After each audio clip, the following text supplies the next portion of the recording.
Okay, अस्सलाम वालेकुम। आज का हमारा टॉपिक वेरी इंपॉर्टेंट। हमने आज कोशिश करनी है कि 5 पिलर्स ऑफ अकाउंटिंग पढ़ें। 5 पिलर्स ऑफ अकाउंटिंग या बेसिक जो 5 चीज़ें हैं अकाउंटिंग की, हम वो पढ़ेंगे। ठीक है। अकाउंटिंग में कारोबार की सारी चीज़ों को 5 हिस्सों में डिवाइड किया गया। ठीक है। और ये 5 हिस्से किस अकाउंटिंग सिस्टम में है? एक्चुअली हमारा जो यहाँ पर हम लोग जो अकाउंटिंग सिस्टम पढ़ते हैं वो 2 तरह के, एक अमेरिकन सिस्टम है और एक ब्रिटिश अप्रोच है। 2 अप्रोच कह लें, 2 सिस्टम कह लें। ठीक है। तो एक अमेरिकन अप्रोच है और एक दूसरी कौन सी है? British approach. ओके। लेकिन पाकिस्तान में दोनों मिक्स करती हैं। कहीं पर कुछ चीज़ें ब्रिटिश अप्रोच की हैं, कुछ चीज़ें अमेरिकन अप्रोच की हैं। अकाउंटिंग में सारी जगह पे ऐसा ही चलता है पाकिस्तान में। तो हम लोग अभी जो 5 हिस्सों में डिवाइड करने लगे हैं चीज़ों को, वो 5 चीज़ें कौन सी हैं वो हम लोग व्हाइट बोर्ड पे लिखेंगे, फिर उनकी 1 बाय 1 हम लोग उनकी डेफिनेशन करेंगे। ओके।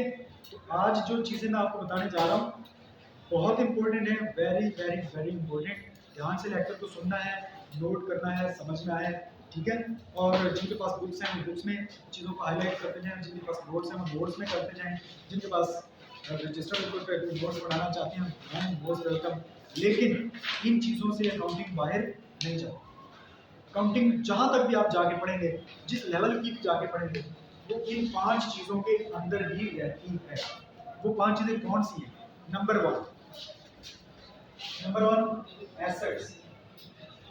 ठीक है। उर्दू में क्या कहते हैं? सासा जा। Number 2 expenses. ठीक है। अखराजात। खर्च की जमा है अखराजात। Number 3 revenues. रेवेन्यूज का मतलब होता है आमदन। ठीक है, आमदनी जिसे हम कहते हैं। और रेवेन्यूज के बाद है लायबिलिटीज, LIABILITIES, लायबिलिटीज, यानी कि कर्जा जा, कर्जे कह लें या कर्जा चाहते हैं। आखिरी चीज है कैपिटल, यानी कि सरमाया। ठीक है। ये हमने 5 चीजें पिछले लेक्चर में भी डिस्कस की थी, लेकिन सिर्फ नाम किया। आज हम लोग इनको एक एक करके डिफाइन करते हैं। ठीक है। तो सबसे पहले अपने नोट्स में या बुक्स में निकाल लें definition assets.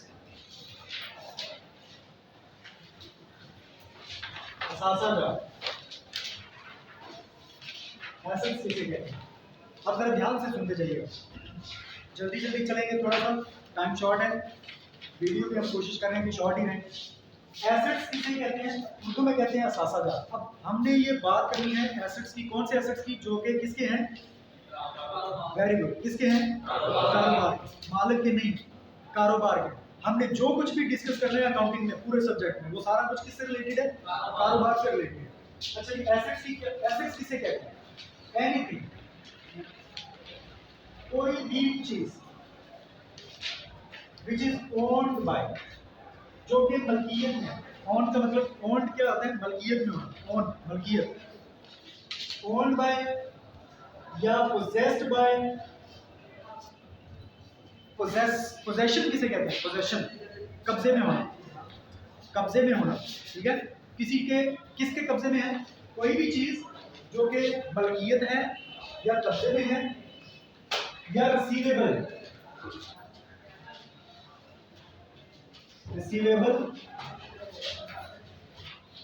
Receivable in future date, future date, किसी आने वाली तारीख में जो अभी मिलने वाली है। ठीक है। कोई भी चीज जो मलकियत में है, कब्जे में है या अभी वसूल करनी है, इसको हम कहते हैं वाजिबुल वसूल। रिसीवेबल को वाजिबुल वसूल, जो अभी हमने वसूल करनी है। जो इसका प्योर तर्जुमा है वो है वाजिबुल वसूल। उर्दू का थोड़ा सा मुश्किल टर्म है वाजिबुल वसूल, तो इंग्लिश में क्या कहते हैं? रिसीवेबल। लेकिन आम फहम लफ्ज़ इसका क्या है? जो अभी हमने वसूल करनी है, जो भी हमने हासिल करनी है। किसकी? एनीथिंग ओन्ड, पोजेस्ड और रिसीवेबल बाय बिजनेस। कौन सा बिजनेस? हमारे वाला बिजनेस जिसकी हम अकाउंटिंग करें। ठीक है। जिस बिजनेस की हम लोग अकाउंटिंग करें, हमारा कारोबार। ठीक है। अच्छा, कारोबार की वो तमाम अशिया, आसान लफ्जों में सुनिए, कारोबार की वो तमाम अशिया जो कारोबार की मलकियत में है या कारोबार के कब्जे में है या कारोबार ने भी वसूल करनी है, वो सारी क्या कहलाती हैं? Assets.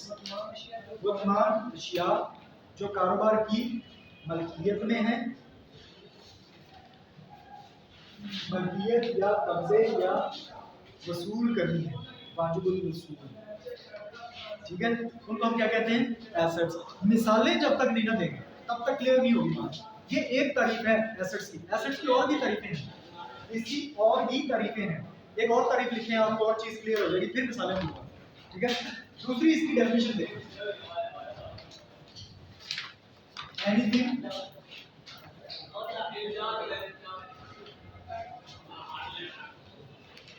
which will be used in business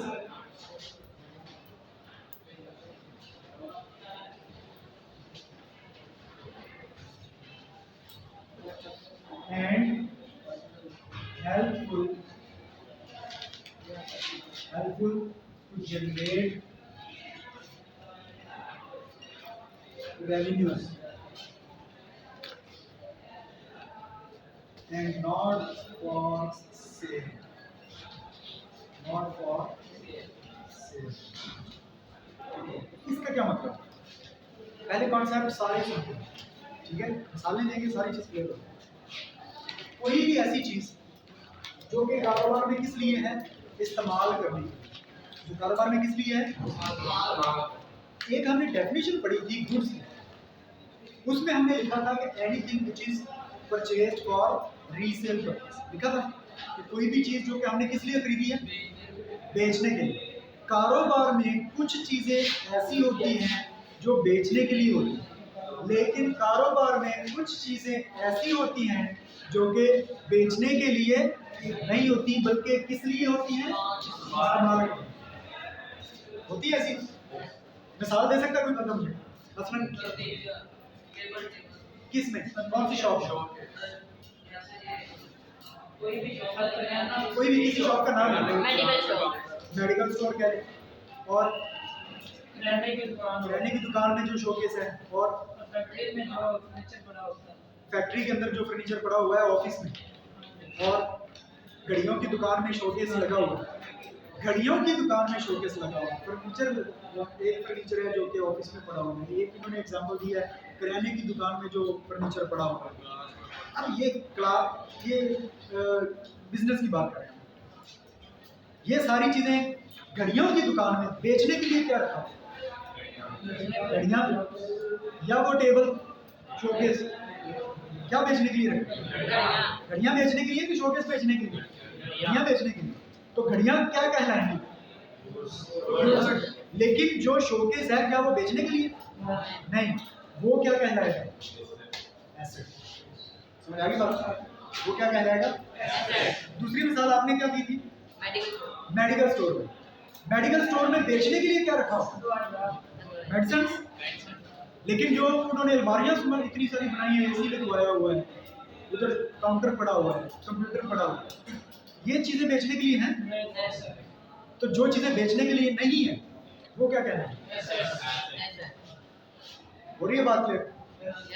अब जो चीजें कारोबार में बेचने के लिए हैं वो तो गुड्स हैं, लेकिन जो चीजें कारोबार में बेचने के लिए नहीं है बल्कि इस्तेमाल करने के लिए है, वो क्या कहलाती है?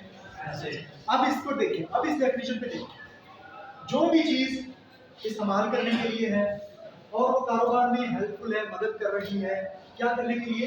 जनरेट रेवेन्यूज, आमदनी हासिल करने के लिए। वो क्या कर रही है? चीज इस्तेमाल कर रहे हैं और वो आमदनी हासिल करने में हमारी मदद कर रही है। वो चीज वो आमदनी हासिल करने में हमारी मदद कर रही है। एंड नॉट फॉर सेल, और वो बेचने के लिए नहीं है। वो सारी चीजें क्या कहलाएंगी? एसेट्स। अब आप लोग मिसालें देंगे मुझे। मसलन एक फैक्ट्री है आटे वाली मिल है, अब उसमें क्या क्या चीजें एसेट्स होंगी बताएं? मशीनें जो लगी हैं वो एसेट्स हैं, क्यों? इस्तेमाल के लिए हैं और वो मदद कर रही हैं आमदनी हासिल करने के लिए, और वो बेचने के लिए नहीं रखी है। तीनों चीजें पूरी हो रही है, इसका मतलब है कि वो मशीनें क्या हैं, एसेट। और उसी आटे वाली मिल भी है ना, और क्या चीज एसेट होगी उस मिल की, और क्या चीज एसेट है?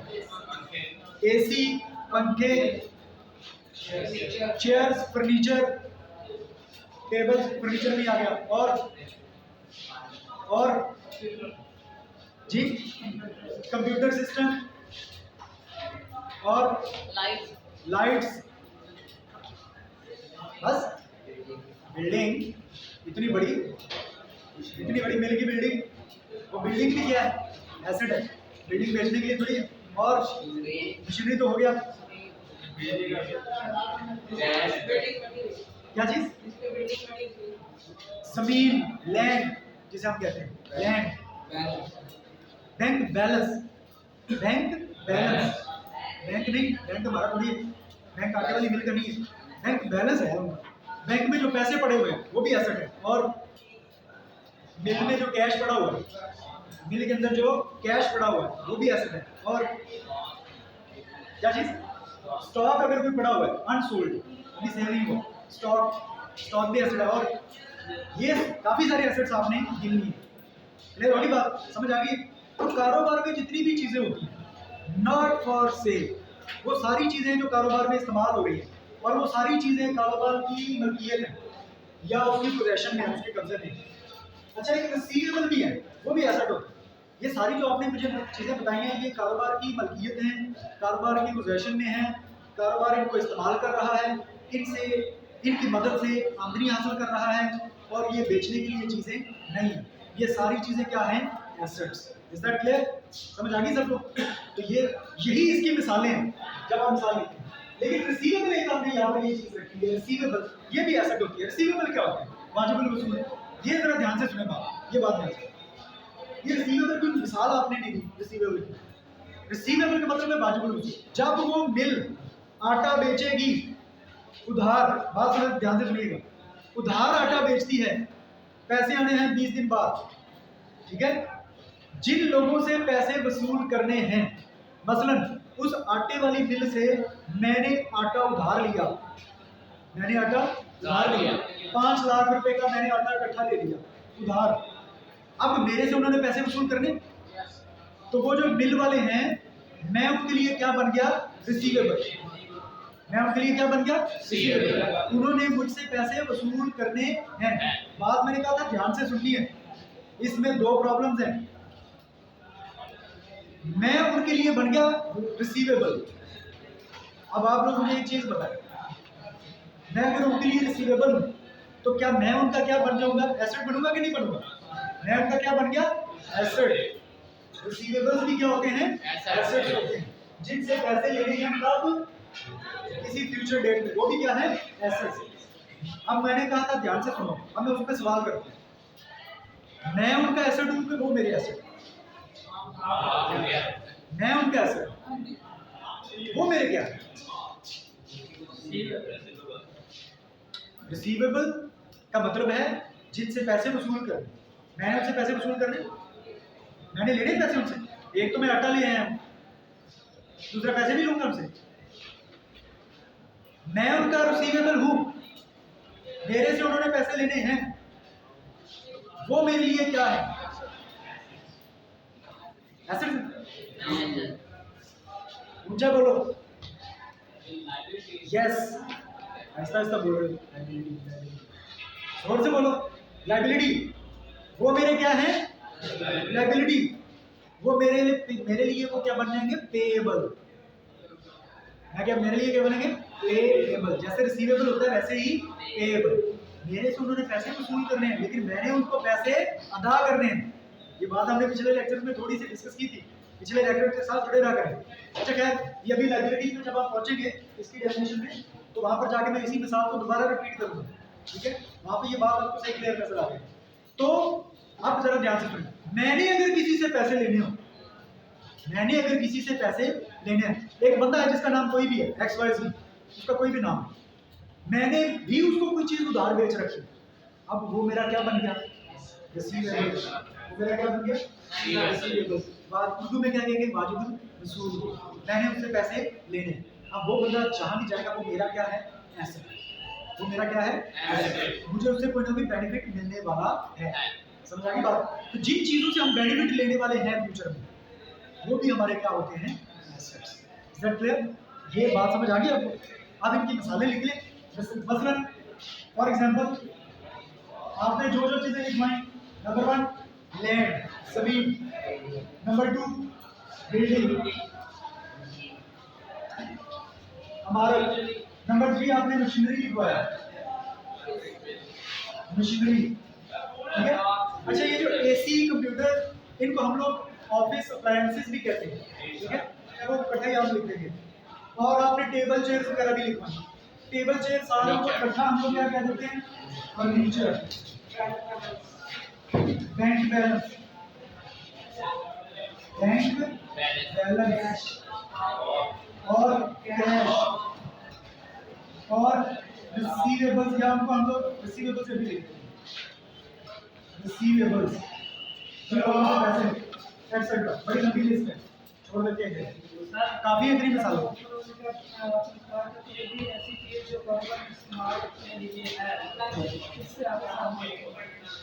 इसको इसका एज इट इज ट्रांसलेशन बेशक रहने देंगे, कोई मसला नहीं है, ठीक है। आप इसको नोट में से याद करें, नोट में अच्छा लिखो, इसमें से ट्रांसलेट कर लो। इसमें टाइम वेस्ट ना करें, हम लोग वीडियो शॉर्ट रखना चाहते हैं, ठीक है। तो इसको पढ़ देते हैं हम लोग, नोट्स में से मैं पढ़ देता हूँ ताकि आप लोग घर जाके याद करने में आसानी हो। इसमें जो डेफिनेशन लिखी हुई है, मैंने कहा था इसकी और भी डेफिनेशन है, हम लोग इसी पे समझ लेते हैं, दबा कर डेफिनेशन लिखी है ये 41 नंबर पे, 41 नंबर डिफाइंड एसेट्स लिखा है। इसमें लिखा हुआ है एसेट्स से मुराद ऐसी तमाम अशिया, कौन कौन सी, नंबर 1 जिनकी खास कीमत हो, इसकी कीमत होती है, इनकी कीमत होती है लैंड की, बिल्डिंग की, मशीनरी, फर्नीचर, सारी चीजों की कीमत है, ठीक है। ऐसी तमाम अशिया जिनकी खास कीमत हो, कारोबार की मलकियत हो, ये भी लिखना है, ओन्ड बाय बिजनेस, मलकियत हो, और क्या लिखा है, और कारोबार इनको फरोख्त करने और इस्तेमाल करने का हक रखता हो, फरोख्त करने का हक रखता है, यानी कि इसके कब्जे में भी है, इसकी मलकियत में भी है, बेच सकता है, इसका मतलब ये नहीं है कि बेचेगा, बेचने का हक रखता है और इस्तेमाल करने का भी हक रखता है, ये नहीं है। अच्छा ऐसा ना हो कि आटे वाली मिल में एक बंदा अपनी टोयोटा खड़ी करके चला जाए, ठीक है। आटे वाली मिल में आपको पता है खुली जगह भी होती है, एक बंदा आया ड्राइवर, उसके घर में जगह नहीं है टोयोटा खड़ी करने के लिए, वो टोयोटा गाड़ी अपनी इधर मिल में खड़ी करेगा। अब मुझे ये बताएं, ये जो गाड़ी खड़ी कर गया मिल में, क्या ये आटे वाली मिल के मालिक के पास क्या ये हक आ गया कि वो इसको इस्तेमाल भी करे, उसको बेचने का हक आ गया, ना उसको बेच सकता है ना उसको इस्तेमाल कर सकता है, वैसे ही कोई पोजीशन में खड़ी कर गया, ठीक है। तो ऐसी चीजें भी कारोबार में होती हैं जो सिर्फ होती हैं लेकिन ना उनको इस्तेमाल करने का हक होता है ना उनको हम लोग बेचने का हक रखते हैं, तो वो हमारा एसेट बनेगा। वो आटे वाली मिल का एसेट बन गया कि नहीं बना, बना या नहीं बना, वो एसेट नहीं है। ये इसका मतलब है कि जो चीजें मिल के पास हैं, जो चीजें कारोबार के पास हैं, वो इनको इस्तेमाल करने का भी हक रखते हैं और उनको बेचने का भी हक रखते हैं।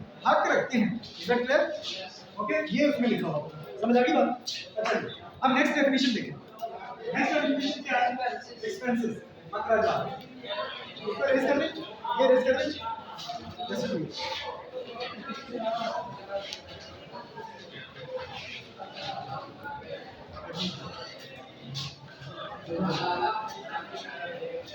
नेक्स्ट डेफिनेशन क्या है? एक्सपेंसेस यानी कि अखराजात। अखराजात क्या है? अच्छा हम लोग अखराजात को ये हम लोग यूँ करते हैं कि एसेट्स का उलट होता है लायबिलिटीज। हम लोग एसेट्स के बाद लायबिलिटीज को डिस्कस करें ताकि मैं आसानी थोड़ी हो। लायबिलिटीज लायबिलिटीज, कर्जाजात ये इससे मिलता जुलता है, 100% ऑपोजिट नहीं है, ठीक है, मिलता जुलता है। पढ़ लेते हैं क्या कर्जाजात। जब भी हमारा कारोबार किसी से पैसे लेगा उधार तो कर्जा आएगा, उसको हम क्या नाम देते हैं? कर्जा। लेकिन इसकी सिंपल डेफिनेशन क्या है? कर्जाजात या लायबिलिटीज की सिंपल डेफिनेशन है, देखिए ध्यान से सुनिए, लास्ट में बड़े ध्यान से सुनिए। All the debts and responsibilities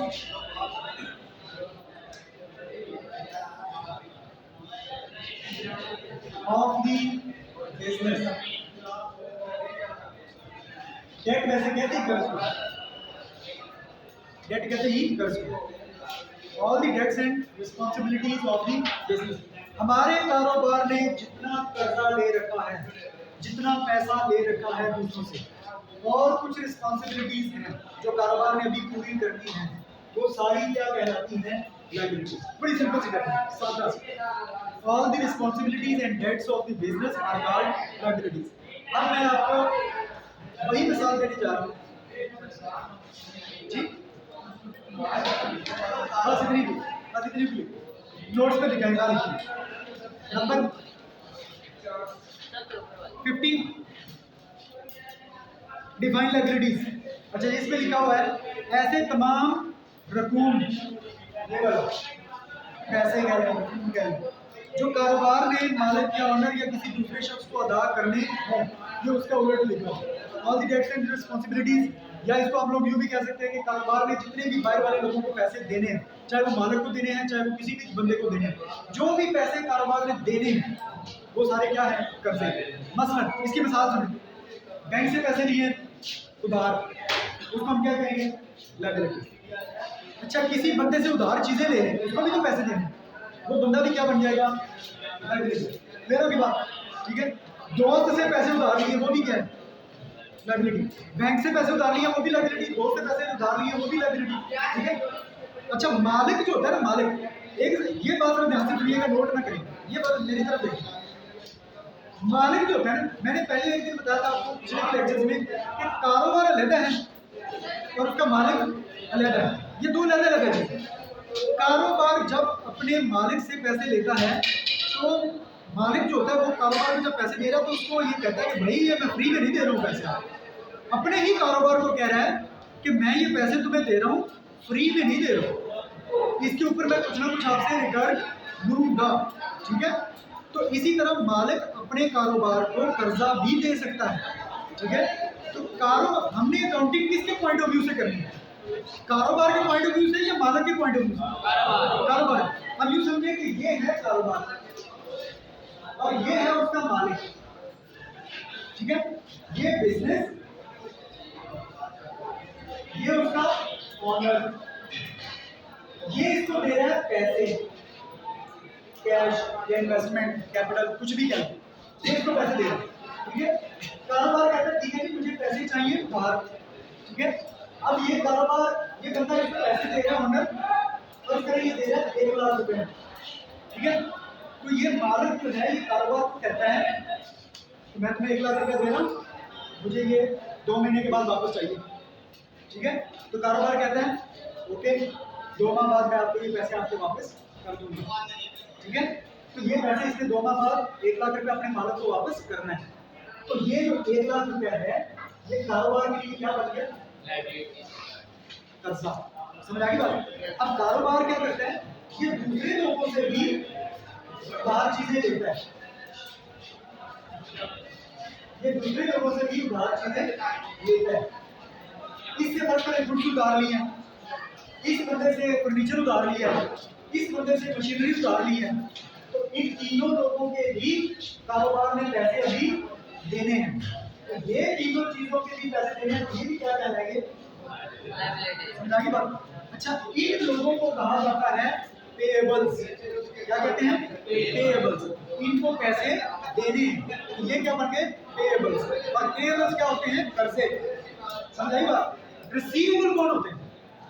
अच्छा, एक और बंदा है ये वाला,